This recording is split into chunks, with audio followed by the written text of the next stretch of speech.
हाँ तो दोस्तों, स्वागत है अपने इस YouTube channel board student classes में। और आज हम लोग पढ़ने वाले हैं क्लास 10 के चैप्टर नंबर 2, जिसका नाम है विष के दांत, और उसके लेखक नलिन विलोचन शर्मा जी के चैप्टर से महत्वपूर्ण ऑब्जेक्टिव सवाल करने वाले हैं। तो चलिए बिना वीडियो को लॉन्च किए हुए चालू करते हैं। हाँ तो दोस्तों, देखते हैं हम लोग क्वेश्चन नंबर 1 क्या कहता है। क्वेश्चन नंबर 1 कहता है दोस्तों, किसके अनुसार सेनों ने सिद्धांतों को भी बदल लिया था। किसके अनुसार दोस्तों सेनों ने भी सिद्धांतों को बदल लिया था। और यह क्वेश्चन दोस्तों 2018 में मैट्रिक के फाइनल एग्जाम में पूछा गया था। तो ऑप्शन है दोस्तों, बीटीयू के अनुसार बदल लिया गया था, या खोखा के अनुसार बदल लिया गया था, या मदन के अनुसार बदल लिया गया था, या गिरधर के अनुसार बदल लिया गया था। तो इसका सही आंसर हो जाएगा दोस्तों कि खोखा के अनुसार बदल लिया गया था। क्या? तो खोखा के अनुसार ही दोस्तों सेनों के सिद्धांतों को क्या बदल दिया गया था। और ये कब पूछा गया था दोस्तों? तो 2018 में पूछा गया था मैट्रिक के फाइनल एग्जाम में। इसी प्रकार चलते हैं दोस्तों क्वेश्चन नंबर 2 पर। क्वेश्चन नंबर 2 कहता है दोस्तों, ऐसे ही लड़के आगे चलकर चोर गुंडे डाकू बनते हैं, यह पंक्ति कहानी के किस पात्र ने कही है। और ये क्वेश्चन भी दोस्तों 2018 के में पूछा गया था मैट्रिक का फाइनल एग्जाम में। सिंपल क्वेश्चन दोस्तों, ये सब हर साल ऐसे ऑब्जेक्टिव में सब्जेक्टिव स्टेप में पूछा जा सकता है कि ऐसे ही लड़के आगे चलकर चोर गुंडे डाकू बनते हैं। और ये कथन किसका कहा गया? पहला ऑप्शन दोस्तों, सेन साहब की धर्मपत्नी ने, या गिरधर ने, या सेन साहब ने, या सोफर ने कहा था। इसका सही आंसर हो जाएगा दोस्तों कि सेन साहब ने कहा था कि ऐसे ही लड़के आगे चलकर चोर गुंडे डाकू बनेंगे। इसी प्रकार चलते दोस्तों क्वेश्चन नंबर 3 में। क्वेश्चन नंबर 3 का दोस्तों, खोखा के दांत किसने तोड़े थे। खोखा जो था दोस्तों, वो दांत जो किसने तोड़ा था? तो ऑप्शन है दोस्तों, मदन ने तोड़ा था, या मदन के दोस्त ने तोड़ा था, या सेन साहब ने तोड़ा था, या गिरधर ने तोड़ा था। तो खोखा का जो दांत था दोस्तों, जो खेल खेल में लट्टू वाला जो खेल हो रहा था उस टाइम, तो उस टाइम जो तोड़ा था खोखा का दांत, वो मदन ने तोड़ा था। इसी प्रकार इसका ए नंबर से हुआ दोस्तों। ये भी 2019 में पूछा गया दोस्तों, मैट्रिक के फाइनल एग्जाम में पूछा गया था। इसी प्रकार दोस्तों क्वेश्चन नंबर 4 में चलते हैं। क्वेश्चन नंबर 4 कहता है, नलिन विलोचन शर्मा का जन्म किस ईस्वी में हुआ था। और ये डेट दोस्तों जो है, वो जैसे हमारे पार्ट का नाम था विष के दांत, वो उनके राइटर जो है नलिन विलोचन शर्मा, उनका जन्म पूछा दोस्तों किस ईस्वी में हुआ था। 1914 में, या 1915 में, या 1916 में, या 1917 में। इसका सही आंसर हो जाएगा दोस्तों नलिन विलोचन शर्मा जो है, जिनका जन्म 1916 ईस्वी में हुआ था। और ये 2019 में पूछा गया दोस्तों, तो हो सके 2026 में भी पूछा जा सकता है। क्वेश्चन नंबर 5 देखते हैं दोस्तों। क्वेश्चन नंबर 5 क्या कहता है, सेन साहब के कार की कीमत कितनी है। मतलब सेन साहब की कार की कीमत है कितना? 7,500, 8,500, या 9,500, या 7,50,000। ये भी दोस्तों 2019 में पूछा गया था। और संभावना से ज्यादा संभावना दोस्तों 2026 के फाइनल एग्जाम में पूछा जा सकता है। तो इसका सही आंसर हो जाएगा दोस्तों 7,500, क्योंकि सेन साहब की जो कार की कीमत थी दोस्तों, वो 7,500 की थी। इसी प्रकार चलता है दोस्तों क्वेश्चन नंबर 6 में। क्वेश्चन नंबर 6 कहता है दोस्तों कि सेन साहब की आंखों का तारा है। सेन साहब की आंखों का तारा कौन था दोस्तों? कार था, या खोखा था, या खोखी थी, या उपरोक्त सभी थी। तो इसका सही आंसर हो जाएगा दोस्तों ऑप्शन नंबर बी, खोखा था। इसका सही आंसर क्या हो जाएगा दोस्तों? ऑप्शन नंबर बी, खोखा था। आंखों का तारा जो था सेन साहब का, वो खोखा था। और ये भी दोस्तों 2019 में मैट्रिक के फाइनल एग्जाम में पूछा गया था। और इसी प्रकार से दोस्तों हम लोग क्वेश्चन नंबर आगे 7 में, मोटर को कोई खतरा हो सकता है तो किससे हो सकता है? खोखा से, मदन से, सीमा से, या शेफाली से। और ये भी दोस्तों 2019 में पूछा गया था क्वेश्चन। क्वेश्चन नंबर 7 जो है दोस्तों 2019 में पूछा गया था। इसका सही आंसर हो जाएगा दोस्तों खोखा, क्योंकि मोटर की जो था दोस्तों खतरा किससे हो सकता है? तो खोखा से हो सकता था, ऐसा चैप्टर में वर्णित है। इस प्रकार चलते हैं दोस्तों क्वेश्चन नंबर 8 में। विष के दांत के रचयिता कौन है? जो अभी जो विष के दांत जो चैप्टर है, उसके लेखक का नाम पूछा है दोस्तों कि कौन है। उसके लेखक का नाम क्या हो सकता है दोस्तों? अमरकांत है, या नलिन विलोचन शर्मा है, यतीन्द्र मिश्र, या मैक्स मूलर है। तो ये भी दोस्तों 2020 में पूछा गया था। तो संभावना है दोस्तों कि 2026 में पूछा जा सकता है। तो इसका सही आंसर हो जाएगा दोस्तों नलिन विलोचन शर्मा। विष के दांत के रचयिता कौन थे? नलिन विलोचन शर्मा। इसी प्रकार हम लोग चलते हैं क्वेश्चन नंबर 9 में दोस्तों। हाँ तो दोस्तों क्वेश्चन नंबर 9 देखते हैं। क्वेश्चन नंबर 9 क्या कहता है दोस्तों? तो सीमा, रजनी, आलो, शेफाली, आरती, पांचों लड़कियां, पांचों बहनें किसकी थी। मतलब कि सीमा, रजनी, आलो, शेफाली, आरती, जो 5 लड़कियां हैं दोस्तों, वो पांचों किसकी बहनें थी? मदन की, खोखा की, सेन साहब की, या लेखक की। इसका सही आंसर हो जाएगा दोस्तों खोखा की। कैसे? तो सेन साहब से दोस्तों पूछा सीमा, पहला था सीमा, दूसरा रजनी, तीसरा आलो, चौथा शेफाली, और पांचवा आरती। ये तीनों दोस्तों पांचों का नाम जो दोस्तों सब्जेक्टिव में भी कई बार पूछा जा सकता है कि विष के दांत के जो पाठ से जो नलिन विलोचन शर्मा है, उसमें जो खोखा के जो पांचों बहनें की नाम क्या थी। तो हो सकता है सीमा, रजनी, आलो, शेफाली और आरती, ये पांचों हैं। और ऑब्जेक्टिव में पूछ सकते दोस्तों कि खोखा की कितने बहनें थी। तो 5 थी।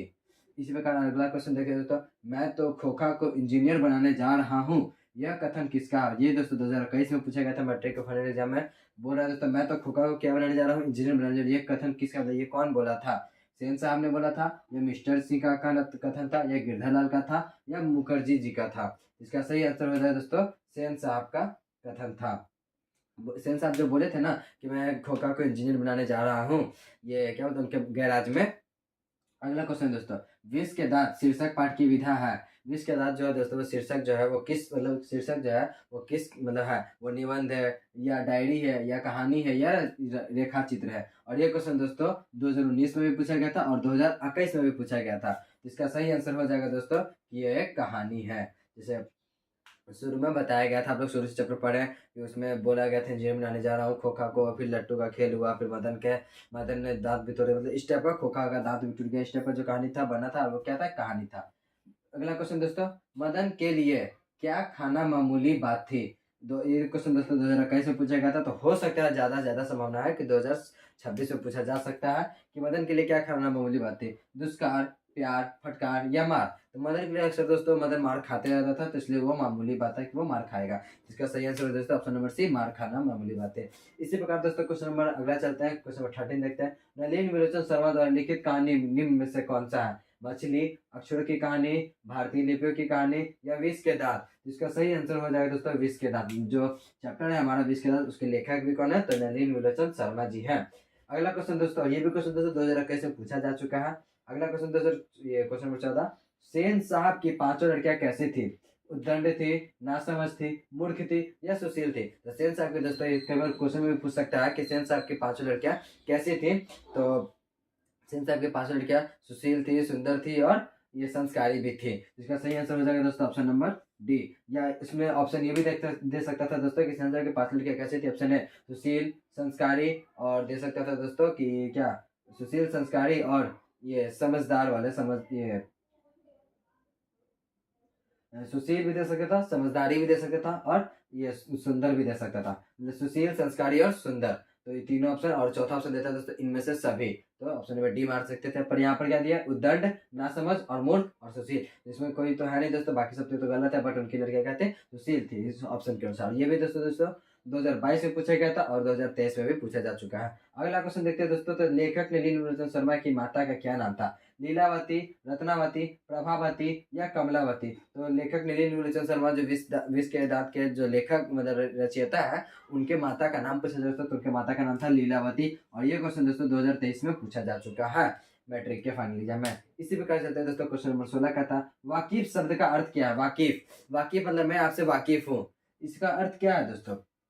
जैसे मैं बोलता हूँ, जैसे मैं और आपसे वाकिफ हूँ, इसका मतलब क्या, मैं और आप एक दूसरे में परिचित हैं, हम दोनों एक दूसरे में संवाद चलते रहता है, बातचीत होते रहता है, तो ये मतलब इसका अर्थ क्या है? पहला सभ्यता, दूसरा घटना, तीसरा क्रूर, और चौथा क्या है मतलब ये तीसरा, तो पहला सभ्यता, घटना, परिचित और क्रूर। इसका सही आंसर हो दोस्तों परिचित। और ये भी दोस्तों 2023 में पूछा गया था मैट्रिक के फाइनल एग्जाम में। इसी प्रकार चलते हैं दोस्तों क्वेश्चन नंबर अगला में, क्वेश्चन नंबर अगला क्या कहता है देखते हैं। हाँ तो दोस्तों क्वेश्चन नंबर 17 देखते हैं, क्वेश्चन नंबर 17 क्या कहता है। क्वेश्चन नंबर 17 कहता है दोस्तों कि मदन किसका बेटा था? क्वेश्चन नंबर 17 में कहता है दोस्तों कि मदन किसका बेटा था, और ये 2023 में सेकंड सिटिंग में पूछा गया था दोस्तों मैट्रिक के फाइनल एग्जाम में। और ये भी दोस्तों 2026 यानी कि अगले साल आपके इसी साल में आने वाला है, ज्यादा से ज्यादा संभावना है कि आ सकता है। पहला ड्राइवर का था, दूसरा गिरधर का था, ये तीसरा मुखर्जी साहब का था, या चौथा पत्र महोदय का था, पत्रकार महोदय का था। मदन किसका बेटा था दोस्तों? तो गिरधर का था। मदन किसका बेटा था दोस्तों? तो गिरधर लाल का था। इसी प्रकार क्वेश्चन नंबर 18 में देखते हैं दोस्तों, क्वेश्चन नंबर 18 क्या कहता है, विष के दांत शीर्षक पाठ किस कहानी संग्रह से लिया गया है? विष के दांत दोस्तों शीर्षक पाठ का है, जो किस कहानी के संग्रह से लिया गया, और ये भी दोस्तों 2023, 2024 और 2026 में आने की संभावना है। पहला मित्र मिलन, दूसरा विष के दांत तथा अन्य कहानियों, या कुहासा, या मौत का नगर? तो इसका सही आंसर हो जाए दोस्तों विष का दांत और अन्य कहानियों से भी है, इसका संग्रहण जो दोस्तों वो लिया गया था। इसी प्रकार दोस्तों क्वेश्चन नंबर 19 देखते हैं क्या कहता है। क्वेश्चन 19 कहता है दोस्तों सेन साहब की कितनी लड़कियां थी, और ये क्वेश्चन दोस्तों 2024 के में पूछा गया था। सेन साहब की कितनी लड़कियां दोस्तों? 4, 2, 5, 7। और ये मैंने दोस्तों अभी पांचों का नाम भी बताया था दोस्तों, इसमें अभी मैंने बोला भी था कि ये पूछा जा सकता है, तो 2024 में पूछा गया था और 2026 में भी पूछा जाने की संभावना है। इसका सही आंसर हो जाएगा दोस्तों 5। इस प्रकार दोस्तों क्वेश्चन नंबर 20 देखते हैं। क्वेश्चन नंबर 20 कहता है दोस्तों, नलिनी मिलोत्तम शर्मा के अनुसार महल और झोपड़ी वालों की लड़ाई में अक्सर कौन जीतता है। जब अगर दोस्तों महल वाले और झोपड़ी वाले, नॉर्मल समझाया जा रहा है दोस्तों कि अगर महल वाले बड़े लोग और छोटे मतलब झोपड़ी वाले लोग अगर लड़ाई करते हैं तो कौन जीतेगा अक्सर। तो ये एग्जैक्टली मतलब सोचने वाली बात क्या है दोस्तों कि अक्सर तो महल वाले ही जीतते हैं। ऑप्शन में महल वाले या झोपड़ी वाले या मासूम या इनमें से कोई नहीं। तो हमेशा दोस्तों महल और झोपड़ी वालों में से नलिनी मिलोत्तम शर्मा के अनुसार महल वाले ही जीतते हैं। 2021 21 नंबर क्वेश्चन क्या था दोस्तों, रस्क शब्द का अर्थ क्या है। रस्क शब्द का अर्थ क्या है दोस्तों, और ये 2025 में मतलब इसी साल पूछा गया था। पहला प्रेम, दूसरा ईर्ष्या, तीसरा संबंध और चौथा आदर। तो रस्क शब्द का अर्थ है दोस्तों ईर्ष्या, मतलब किसी से जलन की भावनाएं रखना दोस्तों, इसका अर्थ हो सकता है। दोस्तों क्वेश्चन नंबर 22 देखते हैं दोस्तों, मदन पड़ोसियों के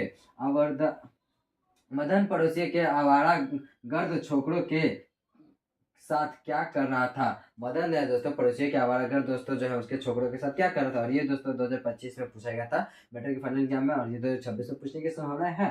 पतंग उड़ा रहा था या क्रिकेट खेल रहा था या लट्टू नचा रहा था या चोर सिपाही खेल रहा था। तो दोस्तों मदन वो पड़ोसी के आवारा जो छोकरे मतलब बोला जा रहा है आवारागर्द छोकरों के साथ लट्टू नचा रहा था, और इसी लट्टू के नचाने के चक्कर में दोस्तों ये लड़ाई भी हो गया था। आई होप कि दोस्तों आपको ये पूरा ऑब्जेक्टिव आपको समझ में आया होगा, और ये जितने भी मैंने ऑब्जेक्टिव कराया दोस्तों ये आपके बोर्ड एग्जाम में पूछे जा चुके हैं और आने वाले समय में पूछे जा सकते हैं।